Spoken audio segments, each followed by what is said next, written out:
Howdy, y'all. Welcome back to the Southern Steel Show. If you haven't listened before, my name is Brody Huff, and I am your host.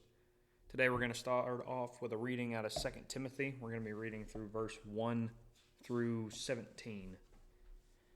This is the Christian Standard Version. You, therefore, my son, be strong in the grace that is in Christ Jesus. What you have heard from me in the presence of many witnesses, commit to faithful men who will be able to teach others also. Share in suffering as a good soldier of Christ Jesus. No one serving as a soldier gets entangled in the concerns of civilian life. He seeks to please the commanding officer. Also, if anyone competes as an athlete, he is not crowned unless he competes according to the rules. The hard-working farmer ought to be the first to get a share of the crops. Consider what I say, for the Lord will give you understanding in everything. Remember Jesus Christ, risen from the dead and descended from David, according to my gospel, for which I suffered to the point of being bound like a criminal. But the word of God is not bound. This is why I endure all things for the elect, so that they also may obtain salvation, which is in Christ Jesus, with eternal glory. This saying is trustworthy. For if we died with him, we also live with him. If we endure, we will also reign with him. If we deny him, he will also deny us. If we are faithless, he remains faithful, for he cannot deny himself. Remind them of these things and charge them before God, not to fight about words. This is useless and leads to the ruin of those who listen. Be diligent to present yourself to God as one approved, a worker who doesn't need to be ashamed, correctly teaching the word of truth. Avoid irrelevant and empty speech, since those who engage in it will produce even more godlessness, and their teaching will spread like gangrene.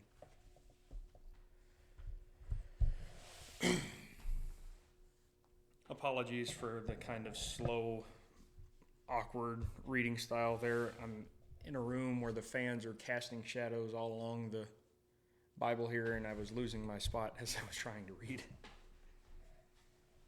So what we're going to be talking about today is a bit odd in context of what everyday life looks like these days. And it's basically the idea that philosophy and debate are the downfall of society. Don't shoot me, okay? Like, I know that everybody's for good, strong debate and all of that. But debate is inherently what leads to bad ideas getting pushed further. Because sometimes the person who is correct, the person who is on the right side of the debate, did not study to show themselves approved. And because they did not present themselves approved before God in front of this crowd, the opposition, the one who was in the wrong, sounded better, got their point across better, and therefore his teaching spread like gangrene, as we see in 2 Timothy there. So, while some that I've spoken to before make the argument that say what leads to a nation's downfall is whenever they try to become an empire. So imperialism is what leads to nation's downfall, because empires either have to continuously grow or fall, like they will die. Yeah, true, but also nations don't survive. Period. I mean, it's a man-made thing. They do not last. No matter what, they do not last. The ones that last the longest typically only fall because they started stepping into the philosophical arena and the debate arena versus the military arena and the war arena. Because, like it or not, the one thing that can usually unite a people that have a similar culture and a similar background is war against the people who does not have that background.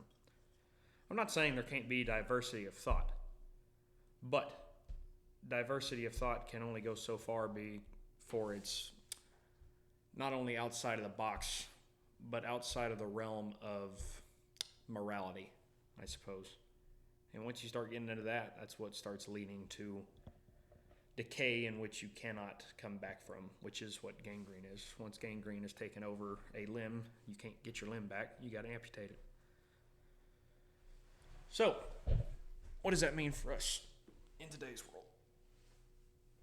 Because you can't just end debate, really. But that doesn't mean that you have to engage in every debate. You know, I'm a proponent for if you have a voice, use it. But that doesn't mean that I have to recognize that someone's voice means anything.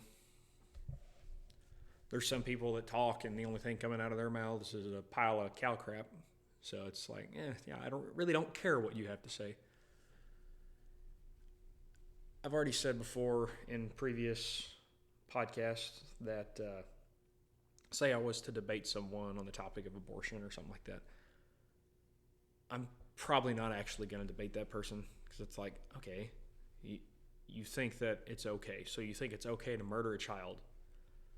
If you can't get on the same side of that, like, okay, if you can't even agree that it is murder, we're not going to get anywhere because you see me as horrible because I won't allow somebody to murder babies, and I see you as in need of a judgment in front of a judge in a court of law because you're okay with murdering babies.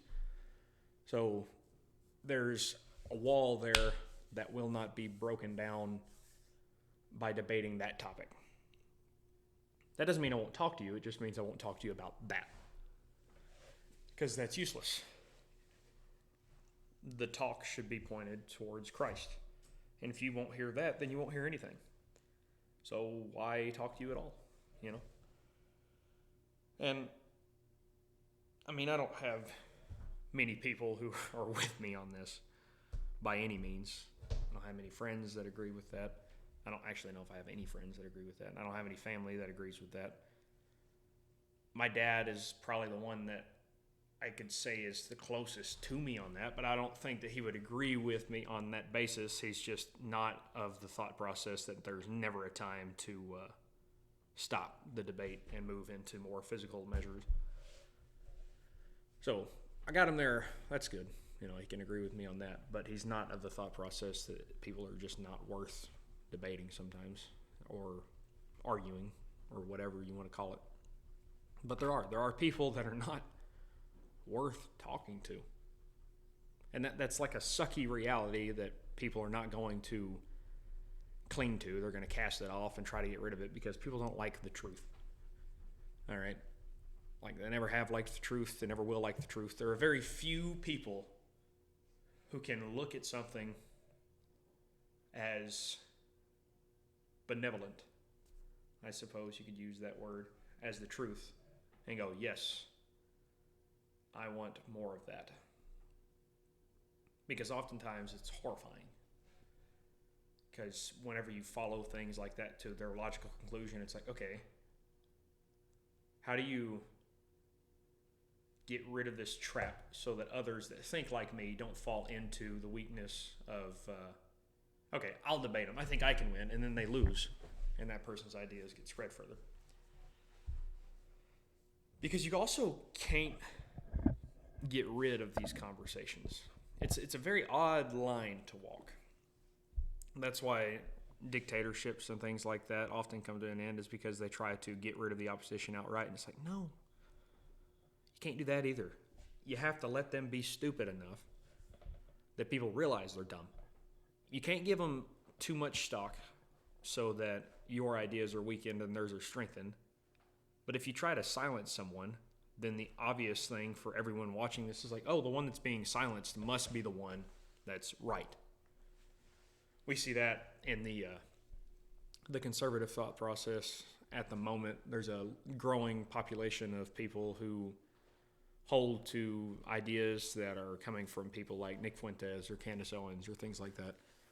And I'm not one of those people who will say that everything that they say is wrong and that they're horrible people. I know people like that say that those people are the scum of the earth. I'm like, whoa, okay, so you saying that is why all of these younger people are going, oh, wait a minute. Wait, you've been around a while. You haven't really done anything for us. Now there's this new idea coming up, and you're saying they're scum and they're wrong. So obviously that means that they're actually right, and we should get rid of you. So you don't want to do that. You don't want to try to silence somebody outright. You just don't want to give them really a strong platform. But at the same time, the point of you talking to them, because you should talk to them, would be to change the conversation. Charlie Kirk, oftentimes, anytime he was asked to debate Nick Fuentes or talk to him or anything like that, he's like, I won't give this a platform because I don't like his ideas. It's like, whoa, dude.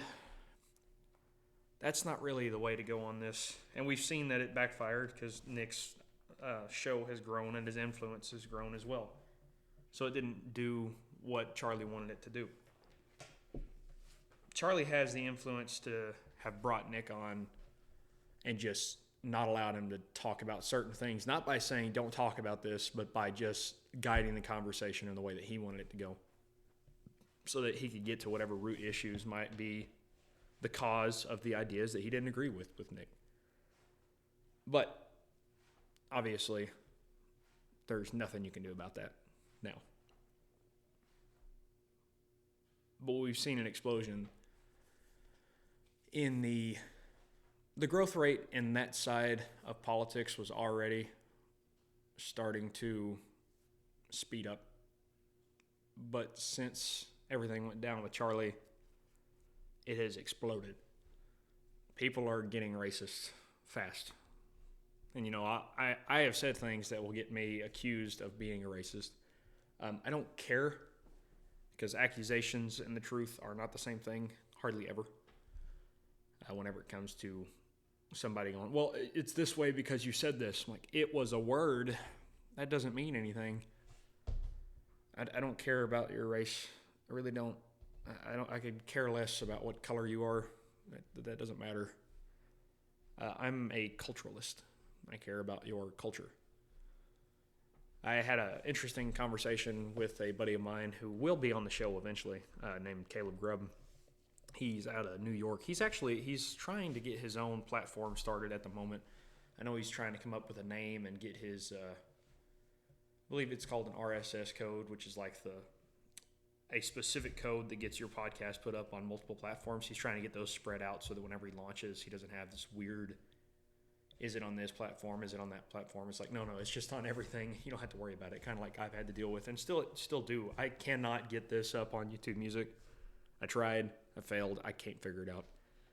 So I gave up. Don't use YouTube Music. YouTube Music is stupid. Use Spotify. Use Apple Music. I don't know why YouTube Music is really even a thing anymore, but it is, unfortunately. What was I getting at? Oh, yes. The conversation with Caleb was about, can a culture be superior to another culture? And his stance was no. And my stance was, yes, obviously. Like, yes, a culture can be superior. But Caleb thinks very philosophically.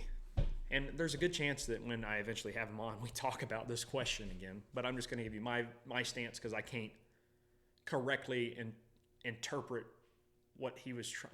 That's not really the way to. I can interpret it the way I heard it and understood it. I can do that. I can't tell you what he said to a T, and I can't explain why he thought that.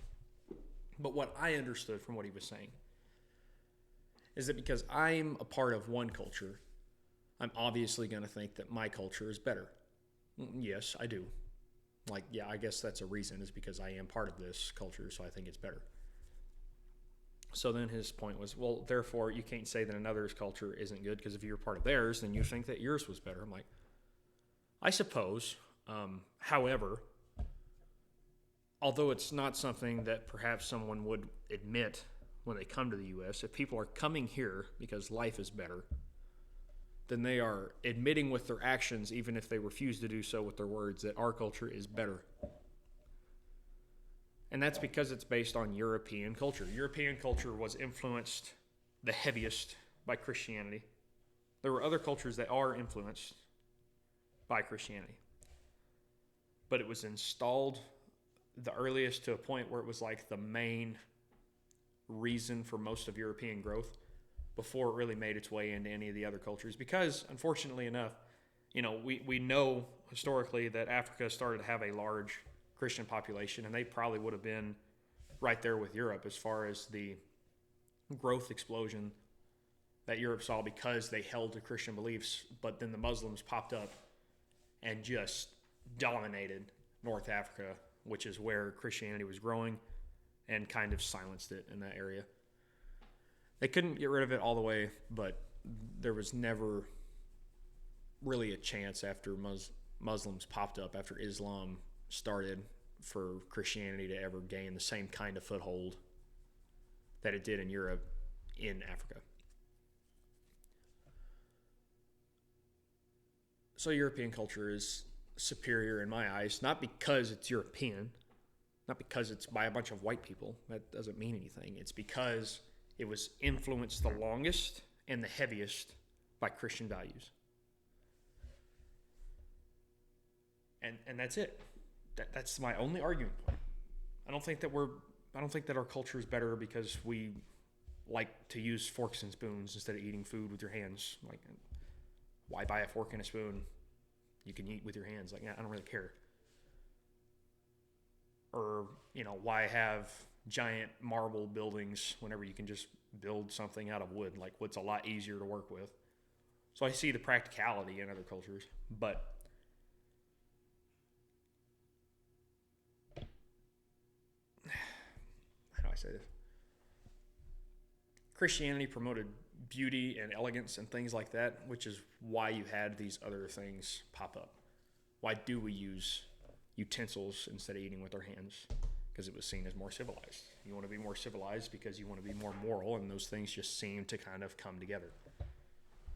To the point where, honestly, as history went on, there was this separation where now people thought that civilization meant morality. It's like, oh, no. And that's whenever you started seeing empires go in and just kill people. Just like, nope, you don't act like us, therefore you're not good, and started killing people. It's like, whoa, dude, that's not how that works. You're supposed to base all your actions on the biblical teachings, not on what you've kind of put together over centuries trying to get closer to that. Which is why you can't run everything based off of tradition, You have to base some of it off of, I don't know, maybe the Bible. But even whenever you try to separate out, well, which European culture is better than? Because that became a conversation. Whenever Caleb realized that I was not going to agree with him that cultures couldn't be superior to one another, because I'm like, well, if one culture leads to this and the other one leads to this, then the first one must be better. And I guess I didn't say this, but European culture led to United States of America.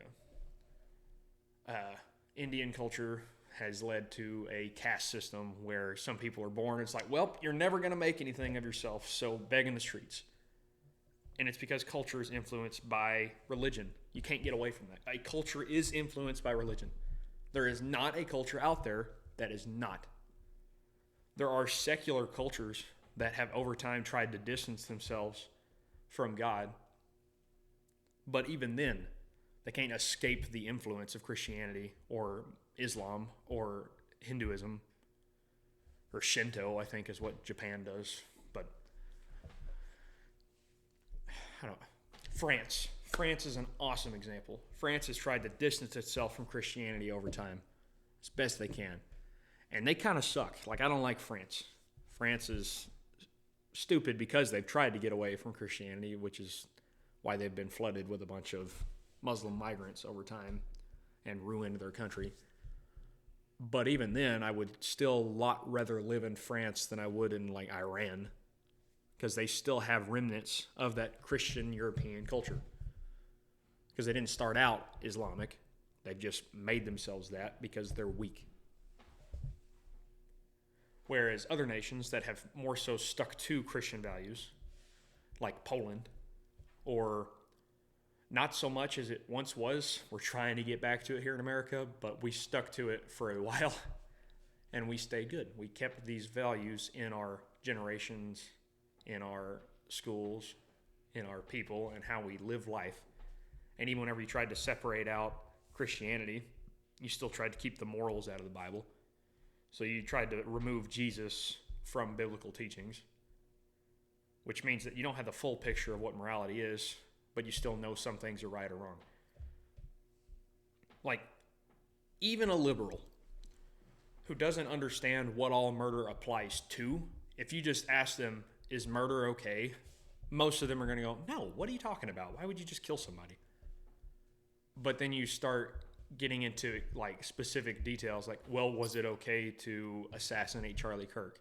And they're like, heck yeah, glad they killed that guy. They don't have the full picture of what morality is because they've removed Jesus from those moral teachings. But they still know somewhere deep down that murder is wrong. They just think that there's exceptions to that. But once we got into the talk of like, okay, well, maybe cultures can be better than each other, but can civilizations be better than each other? Because then Caleb tried to get into this talk of like, okay, well, civilization itself only comes from Christianity being influential in a culture. I'm like, whoa, wait a minute, what? So now we're saying that like the Chinese civilization is not a civilization at all, it's just a culture. I'm like, that doesn't make any sense. And I can't remember what he tried to implement there to make it make sense, but nonetheless, we kind of skipped over that point and went, okay, what's the question here, Caleb? What are you trying to get at? And he's like, can a Christian civilization be better than another Christian civilization? And I kind of sat there for a second like, well, can it? You know, because something that I hold to is like, well, I think that Christianity is what defines a people group versus culture or skin. Like, because if you're Christian, then I don't really care about the rest of that stuff. But then I had to think, because I'm like, well, you know, there's a lot of places that claim to be kind of Christian nations or Christian culture or Christian churches, but are obviously not. So I thought for a minute, I'm like, you know, yeah, I think that there's Christian civilizations that can be superior to other Christian civilizations. He's like, what? How do you get to that conclusion? Because he just, I don't really know. I don't know what goes on inside of Caleb's head. He's got like so many gears running up there in that brain that I'll never understand how he thinks. Because he tries to get into these big, complicated ideas, and I'm just a simple boy from Arkansas that can solve complicated issues with very short, determined plans and actions. And he said, well, give me an example. Where is a Christian civilization better than another Christian civilization? I'm like, okay, a real good example here. America's better than Russia, okay? Like, I don't dislike Russia like most people do, but they hold to the Orthodox Christian faith. And the nation is one of the top powers in the world. But it's not above America. And not everything comes down to power, but you have to think what led to the fact that America has the power is because they had a culture that let them get to that point. You know, work ethic's important, family's important. They had the right things that were important in the culture, and therefore it was worth defending. So they made the power so that they could defend it. Russia didn't have all the right things, and perhaps they would have been with us had the Romanovs not been murdered by the communists whenever that revolution came about. Maybe they'd have been at the same step as us, and it'd be kind of more of a tie. But honestly, had the Romanovs not been assassinated, I think there's a good argument to be made that we wouldn't be enemies with Russia. We'd probably be allies, honestly. But I think American culture is better. And I'm not going to stop thinking that way. To stop thinking that way means that you're not really an American, if that makes sense. How would you put that better? If you're going to sit back and look from outside of being an American, you're just looking at these cultures, you know what? America is not the best. Then just leave, you know? If America is not superior, then why are you here? Everything can be better. Sure, America's not perfect. But most things have something that's better than them. But when it comes to a civilization, when it comes to culture, I think that America sits at the pinnacle of civilization at this point in time. I'm not saying that we always were. I'm not saying that we always will be. But at this point in time, I think that the United States of America is at the top. I think that we are quickly lowering ourselves because our people grow to hate the United States every day, even though they live here. They get gayer by the second, More and more homosexuals out there. More and more people that are trying to infiltrate and ruin the American church. More and more people that are leaving the true church. And as that continues to happen, if nothing changes, then soon enough we will not be the pinnacle of civilization and someone else will pass us up. Probably Poland, which is weird to think about. But honestly, looking at them like, if we don't change or act up, I think that they'll probably be the safest place anyways. And they got some other stuff going for them. But I don't want to give that up. I'd rather change what we have and kind of turn the clock back. I don't remember which friend I was talking to the other day, but I was talking to somebody. I'm like, you hear all these people that are like, I'm a conservative, blah, blah, blah, blah, blah. I'm like, I'm not a conservative. I don't want to conserve what we have. There's very few aspects of what we have right now that I agree with.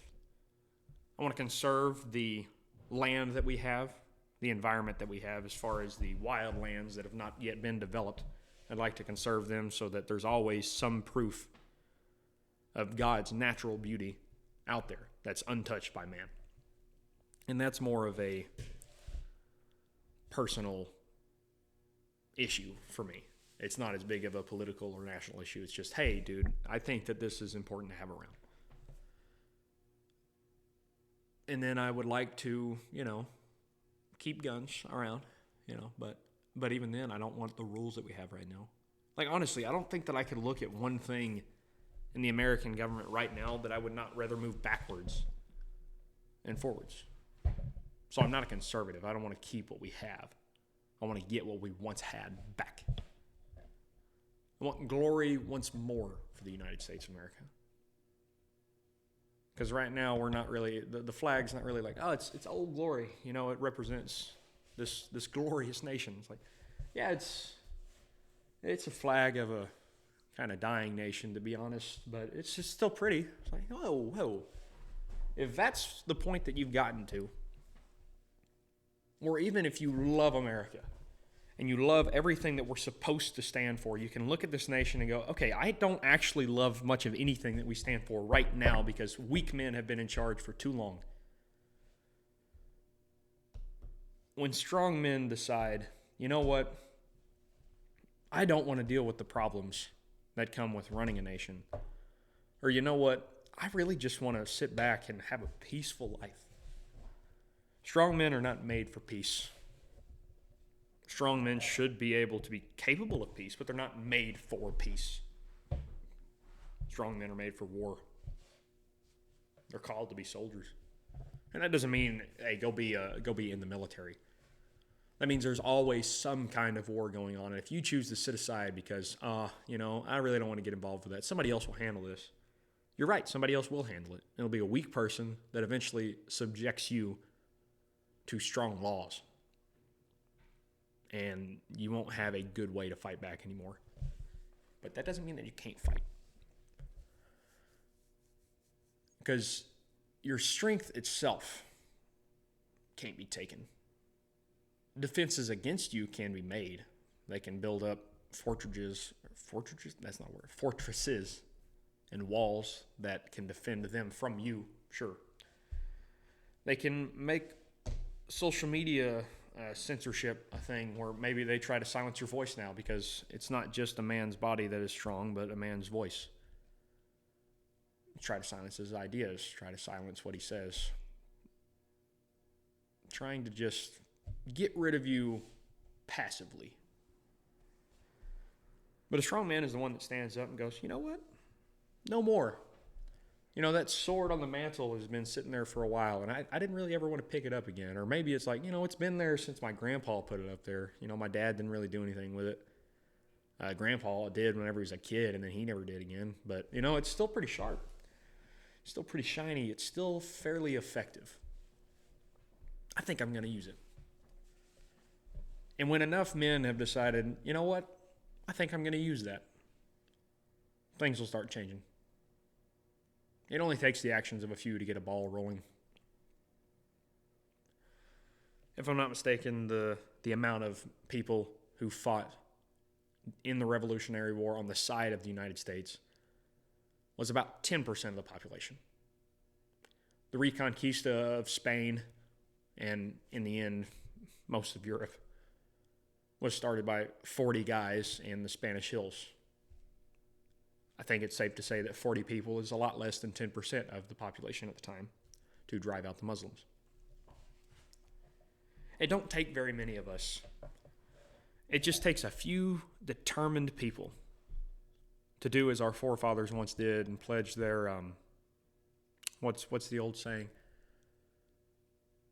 Pledge your life, your fortune, and your sacred honor to each other and to the idea that you represent. When that happens, we will see not just a revival in this nation, but a reclaiming, a reformation, and honestly, probably an expansion.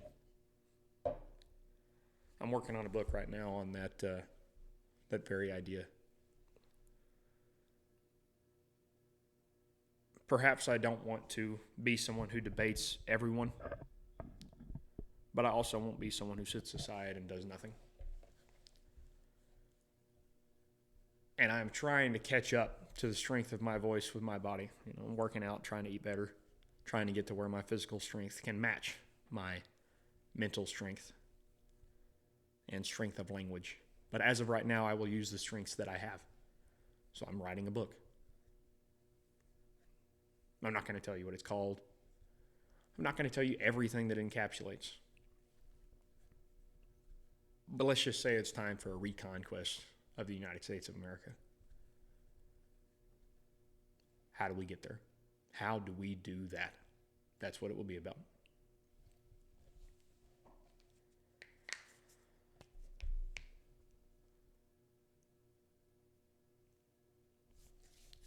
I'll leave you with this. Do you think that if you sit aside, even for another week, that you won't simply sit aside for another week after that, and another week after that, another month, another year, another decade, all the way up to your death? You think that you won't continue to sit aside and let evil men continue to control you, and then your kids, and then their kids, with each passing generation making it harder to stand up and fight, to stand up and say, I am the will of the people. I represent the will of God. I will push forward with these beliefs. I will expand Christendom. And together with these friends of mine who believe with me, we will not only make it better during our lifetimes, but better for our children and our children's children. And though I love my children, it is not for them, but for the Lord. Take dominion of not just your nation, but the world. Christ is coming. I'm not a rapture believer. I don't think that God's coming back in a day and a half or in a week, like so many people get caught up in. Nobody can know that. So act like you can take it. Act like you can take every bit of the world so that you can present it to God and be approved.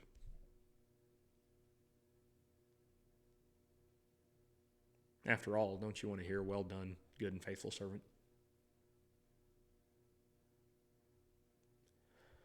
Just think on that. Is it worth continuing to sit aside, or is it worth standing up? Deus Vult. God wills it.